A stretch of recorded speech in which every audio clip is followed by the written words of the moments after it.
One set. Camera rolling. Sound. The good. The bad. And the just plain standard. Take one. Salut. Hey. All right. Welcome back to The Good, The Bad, and the Just Plain Standard podcast, where we provide you with our informed opinions on movies we watched together. We are your hosts, Adam. Anouk. And Yann. Today is all about Super Mario Odyssey, a game. Not Jingle. not the Super Mario movie, which was we can do another day. Jingle. Welcome to the guest introduction, a segment of great wonder and excitement, built with a promise of hilarity for all. You are tearing me apart, Laura! Oh my Christ.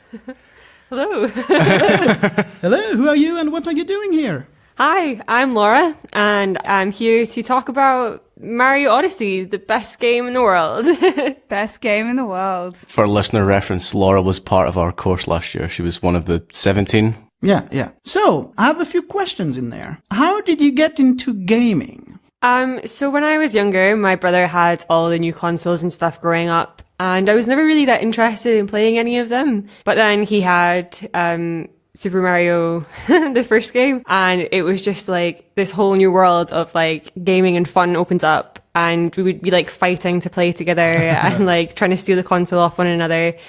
And it was just really that kind of brought me into like gaming. He used to play like lots of Zelda and stuff as well, and all those kind of classic Nintendo games. Sweet. And then kind of beyond that, I didn't really play much at all. And it wasn't until like my partner got a Switch last year and all these kind of games started reinventing themselves. Like you had the new Zelda game, Breath of the Wild, and then Super Mario Odyssey came out. And it was just like complete nostalgia back to those like good fun times of like fighting for the console with my brother. So it's really why I enjoy it. Awesome. Adam? I think I've got two versions of this. I think I started off on the PC. I must have been young, because the first game I ever had was Rugrats in Paris, the movie, the game, which is a mouthful. The only thing I remember about that game is it was like a bunch of mini games. Like, I don't remember if in the Rugrats movie in Paris, if Chucky starts doing Kung Fu, but there's a level which is essentially Pong, where it's like you have to kick a ball at stuff. It's really bizarre. But my real first experience of like going into game is like me and my dad used to play the PS2 together. So I think the two games we started with was Medal of Honor, which was basically the scene from Saving Private Ryan on the PS2, and we would play that. We never completed that game without using a cheat code for invulnerable health, because the end of that game is way too hard. And then the other game was Tiger Woods PGA Tour 2004. Nice. With X Gonna Give It To You on the credits, which that's how dated that game is. I used to play that all the time with my dad. That game is way too epic for its own good. For example, if you hit like a really good shot, it like closes in, like there's two black bars on the top of the screen and it starts vibrating and the controller shakes. I'm like, dude, this is a golf game, right? It doesn't need to be this epic.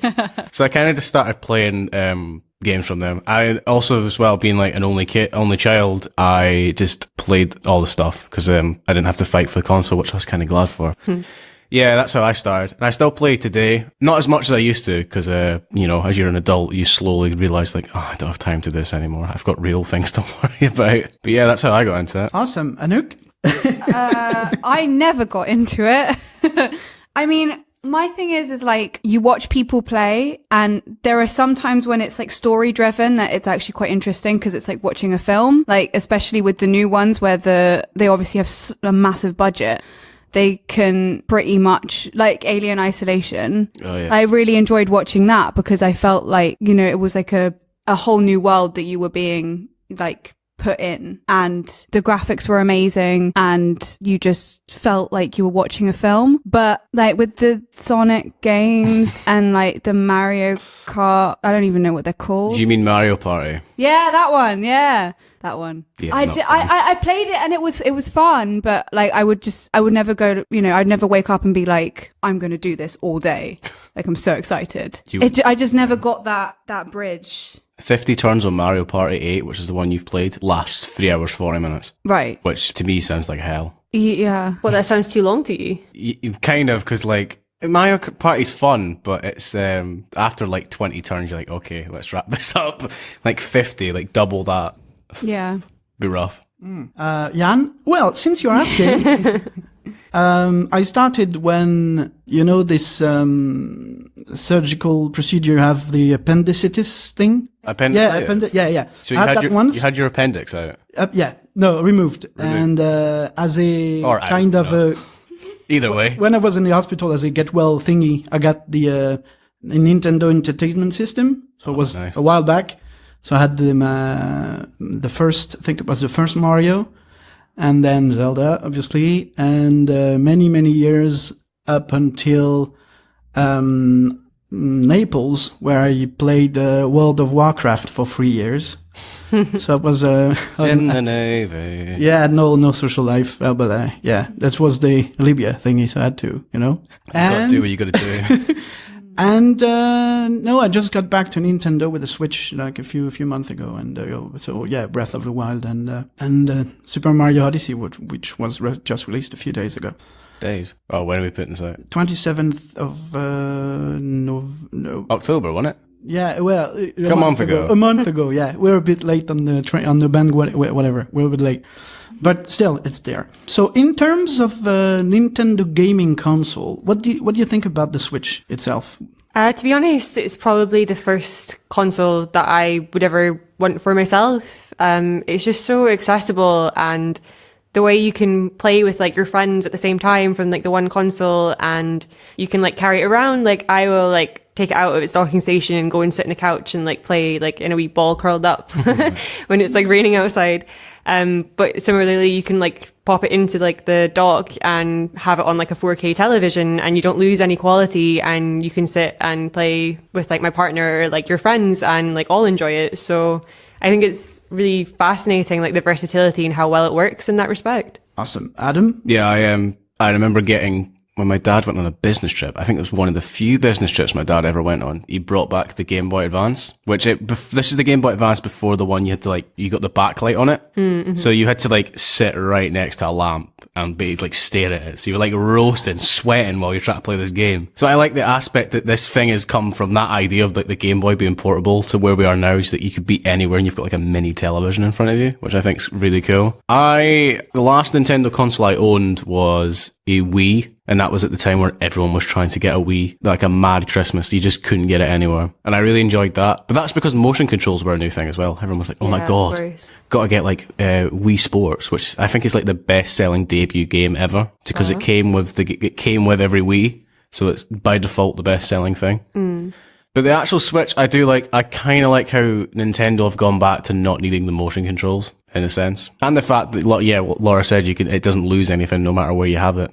It's the same experience on the TV as it is on the handheld. Cool.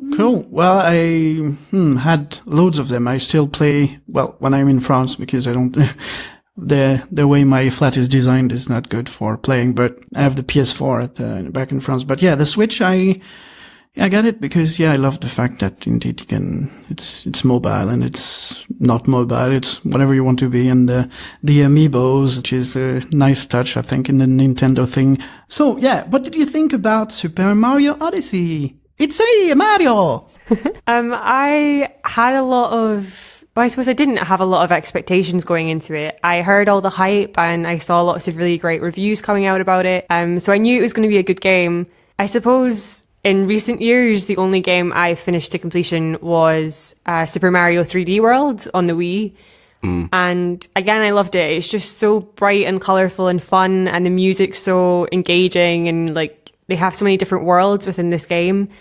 And being like a kind of novice gamer, like this 3D platformer is super easy to follow, and you're instantly getting rewards every time you like jump and get a coin kind of thing. So I was like really excited for the new one to come out. But it's so crazily different to, I guess, any other Mario game before it. Like this complete open world adventure. But yet they still have all these throwbacks to like the original Mario 64 and like all the other games that have preceded it. So there's something there for everyone. Like new kids that have never played a Mario game can get really into this. And then like old school gamers who've played every game that's been released so far are going to love it as well because of all those little Easter eggs and throwbacks. My favourite Mario to this day, and I think it still is, even though Odyssey's very close, is Super Mario Galaxy for the Wii. I just love that game too much. This one, I didn't even know, because for Yann let me borrow his Switch to play this. So I don't own a Switch. So I was like, oh, that looks cool, but I'm not going to buy a console just for one game. But I really enjoyed this one. There's a strange feeling like wherever you go, you just get a reward, i.e. like you walk up a hill, here's a moon, all that sort of stuff. But I did not enjoy it because it was easy. I thought it was, again, a breath of fresh air compared to recent Mario games. And actually, especially because there's always that rivalry between like Mario and Sonic fans, which is bizarre to me because like it's a game, just buy 2 games. And that series has not been going very well recently. So I feel that this was a good way for Mario to go like, hey, look, we're still about and we're still good. Well, you know, the Wii U was a massive flop, so it's quite good for Nintendo that they went back like crazy with the Switch. And when it was released, the game that pretty much sold it to everyone was the Breath of the Wild, Zelda. Mario came a few weeks ago, but Zelda was there from the very start. So yeah, I noticed some interesting differences between the old versions of the female characters in there. So in Zelda, and here Peach Toadstool, the princess. Did you finish the game, Laura? Yeah. Okay. It struck to me as if it was very progressive because in the previous iterations, I'm not sure about this, but I think that it was more of the trope of the damsel in distress kind of stuff. Yeah. Whereas in Super Mario Odyssey, well, in the end, so you've got Bowser and Mario who wants to marry her, and in the end she just dismisses both and just go on vacation to visit the rest of the world on her own. Yeah, I'm so thankful that happened. The whole game, I was just waiting for Mario to come and save her from Bowser's clutches, and then at the end of the day, she was just going to marry Mario instead, and I was waiting for it, and I was like, this is going to ruin this game for me. I really don't want it to happen. And then when they subverted that, I was like, oh God, yes, thank you so much. Like, perfect game. Yeah, also in Zelda, she's been inside Ganon battling him for 100 years, so she's being kind of a strong person there. So yeah, they're very progressive, I thought. I always thought that was weird about Zelda. Like, she's the title of the game, but yeah, you don't play as Zelda. Something we also did with, I don't know if you tried that, the 2 players. I have tried it. I don't know, like you want to be Mario, you want to be the main character. Like playing as Cappy is fun. You can kind of have a lot of like little jokes and try and mess up your like partner's performance, which is mainly what I did.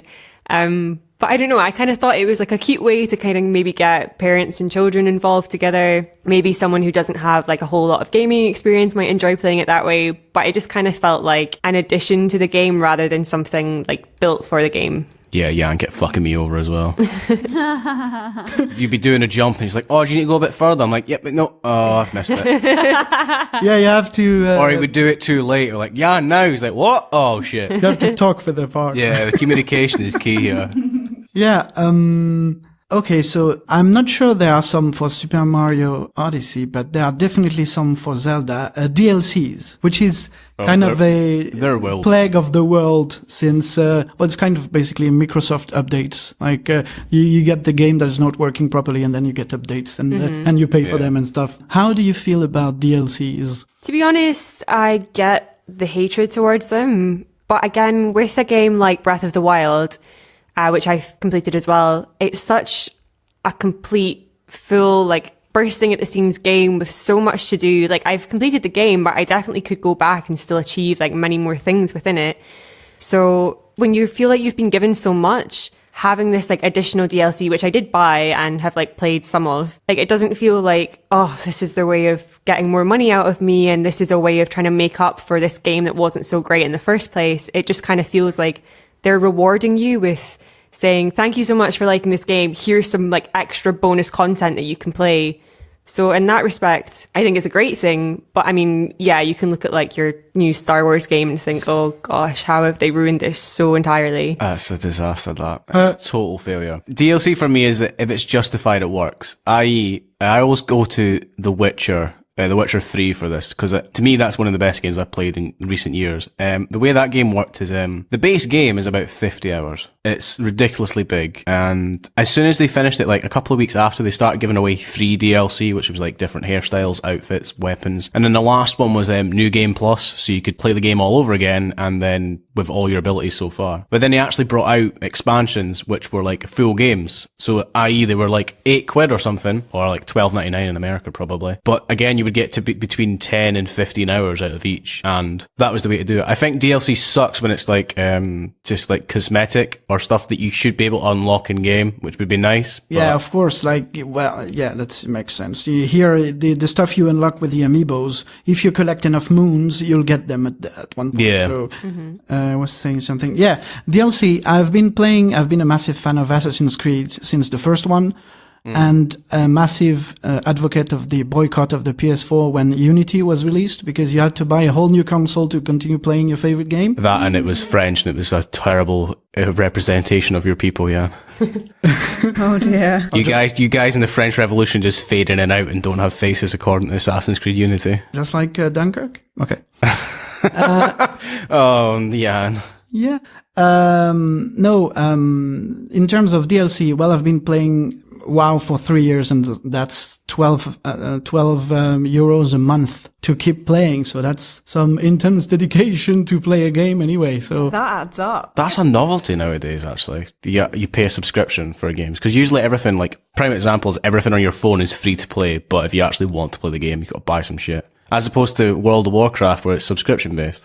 I never got into World of Warcraft. yeah. You had friends that were into Warcraft, Anouk. Yeah, like massively. Like they would kind of put in times of when they meet their friends in a field somewhere on the screen, which is just really odd to me. Also, there's something really annoying about Nintendo is their policy with streamers. Oh, yeah. What's this? So games, YouTube gaming channels. So Nintendo, you have to subscribe to their internal service, so they actually get some revenue back from the stuff you get from YouTube, the ad revenues. Okay. So they get a cut from that, which is totally unheard of. So there's the massive boycott on the streaming the Nintendo games. It is bizarre, because every other game you can just play, but anything by Nintendo, if you put it on YouTube, it's like, nope, you don't get to see this. I suppose it's interesting though, because how does that work in terms of like film reviews and things when you're actively showing clips of films? Did they not demand that cut of that? That's fair use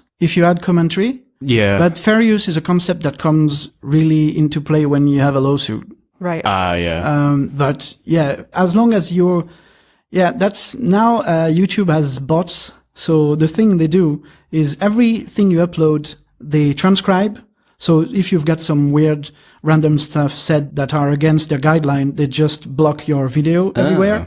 That's cool. And if you've got I don't know if you were trying to upload a video to show you about a guest we're going to have at some point, probably it was blocked everywhere because there were some Sony beats and stuff. So it depends. I used to do drum covers when I was a kid, and I wasn't very good at it. So I would like play the music through a speaker that I was also playing the instrument through, and all the time my stuff would be like, yeah, you can't do anything with this because copyright, you didn't write this. I'm like, yeah. Where? What? YouTube? Yeah, you can't find these anymore.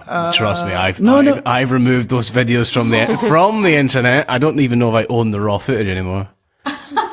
It's just me in like a stupid fedora hat as like an edgy teenager. It's absolutely ridiculous. I know, I think I've seen this. You've seen a photo of me wearing that hat, but you've definitely not seen the video. I too would like to see this photo.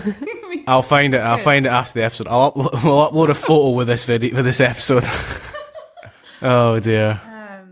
So actually, these were the full extents of my notes. So do you have anything to add to that? I recently discovered something about the amiibos, which would have helped me during the game. If you have the Bowser one, it like tells you where the purple coins are. Oh, really? Yeah, like it's like a little, they flash on the screen, which I thought that'd be great because I spent so long looking for those little things. That's true, but also like the satisfaction you have when you find one that's like hanging off the side of the cliff where you've got no reason to be. Like, I don't know if I'd want that taken away from me so easily.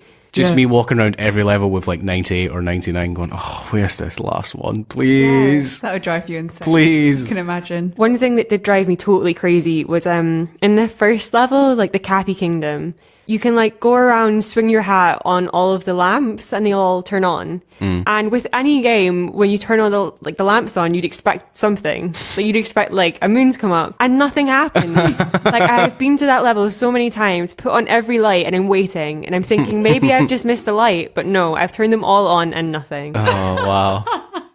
That's sad. Yeah, it really hurt.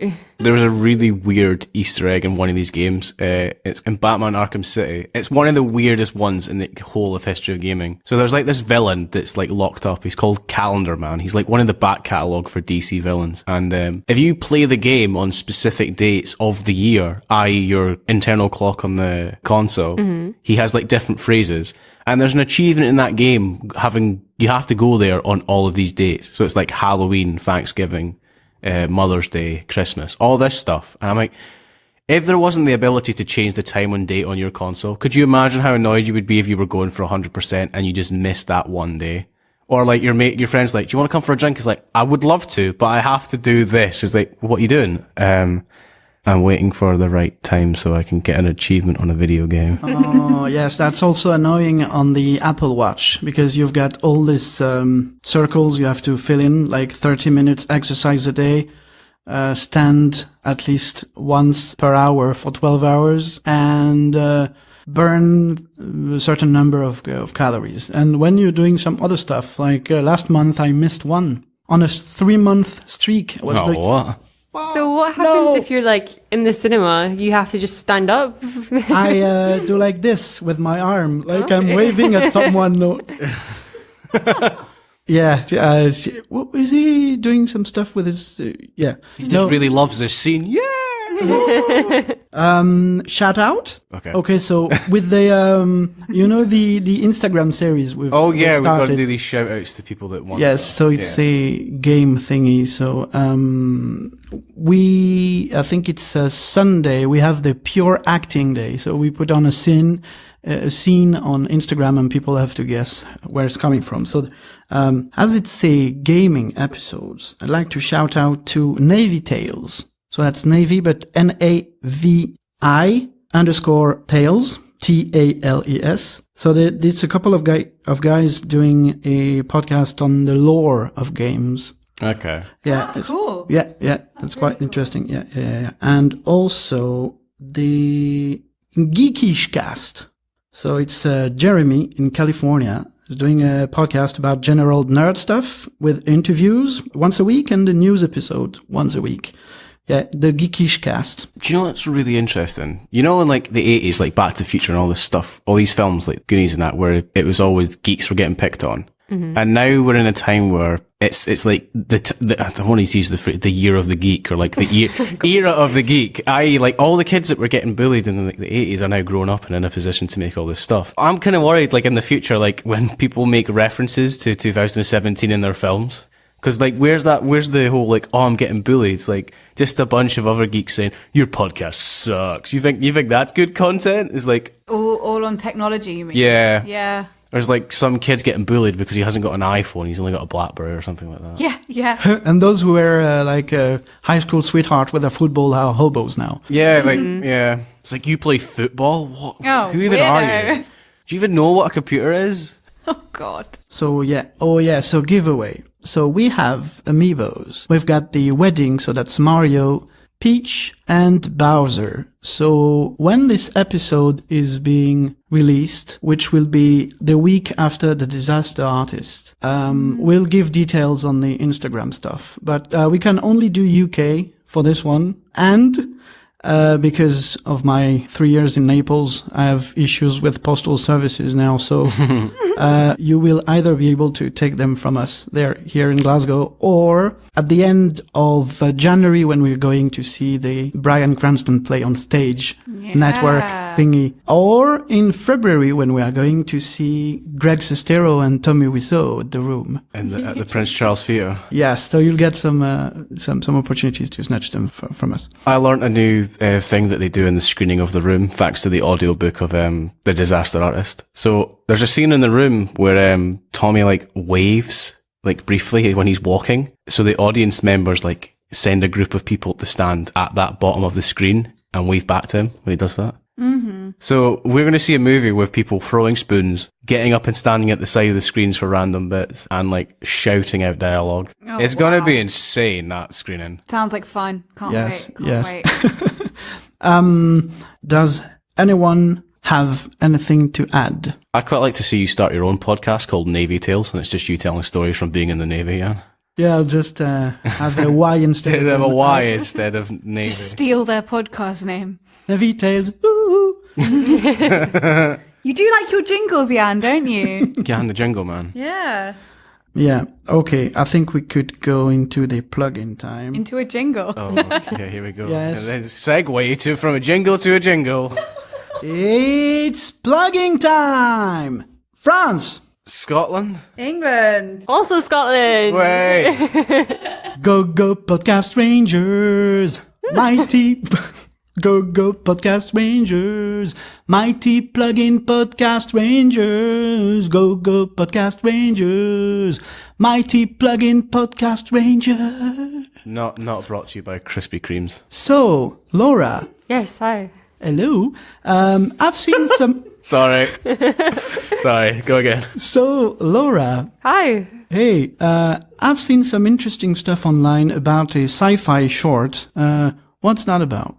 Yeah, so this is a film I worked on at the start of the year. It's called Rapture 2.0, and it's a sci-fi kind of thriller, a short film, kind of on the longer end of a short film, to be fair.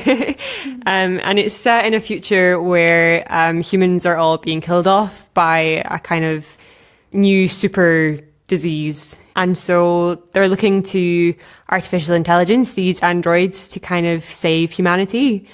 To kind of stop this virus spreading. So I play this android and I'm kind of going about my everyday life, but all I've really been programmed to do is to have sex with these men or women who've been infected with this disease to Equality. exactly, to stop them spreading the disease further.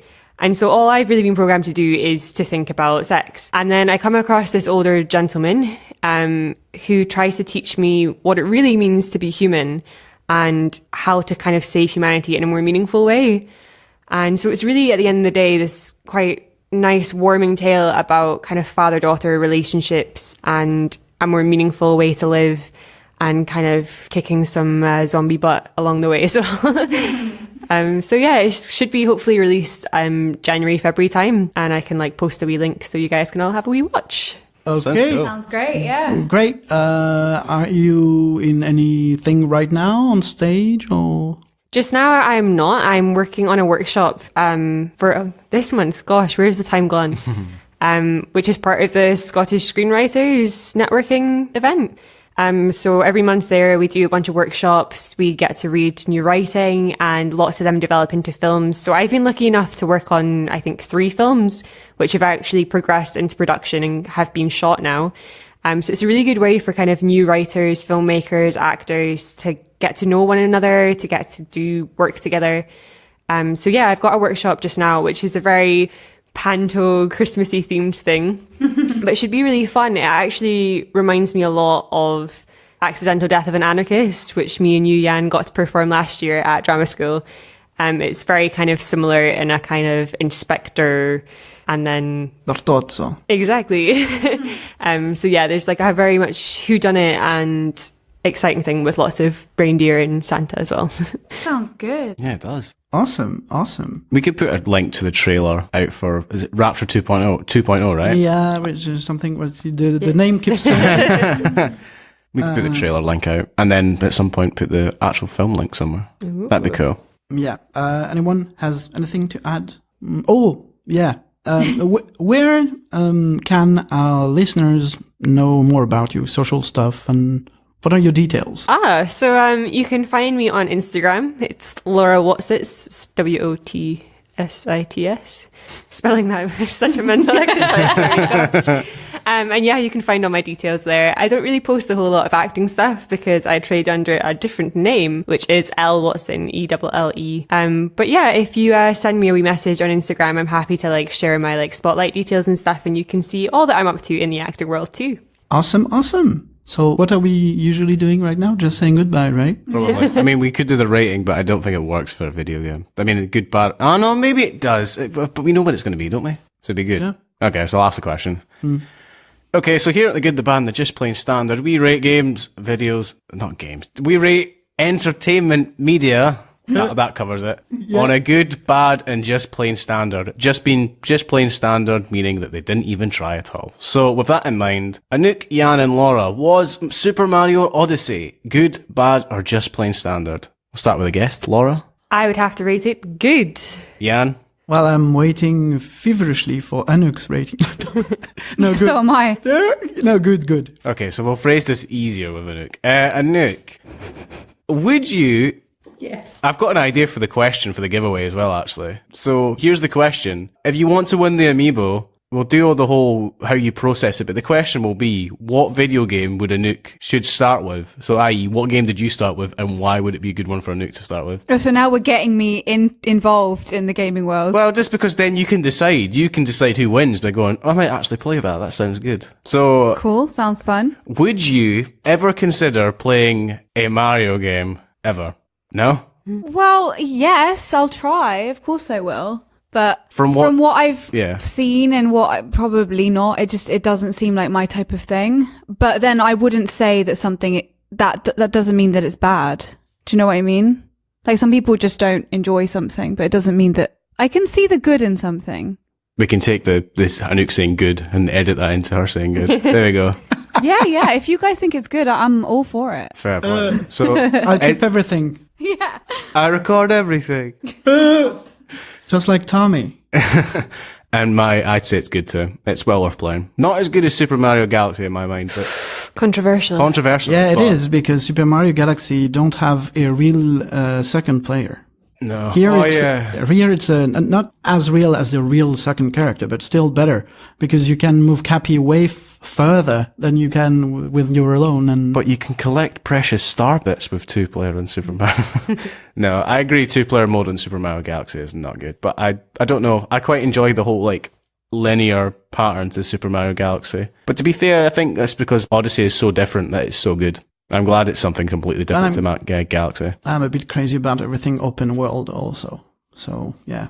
It's not as open world as Breath of the Wild was, I think, but still very much open world. Yeah. Well, thank you very much for listening. And we were Adam, Anouk, Yann, and Laura. bye-bye. Bye. Bye. Bye.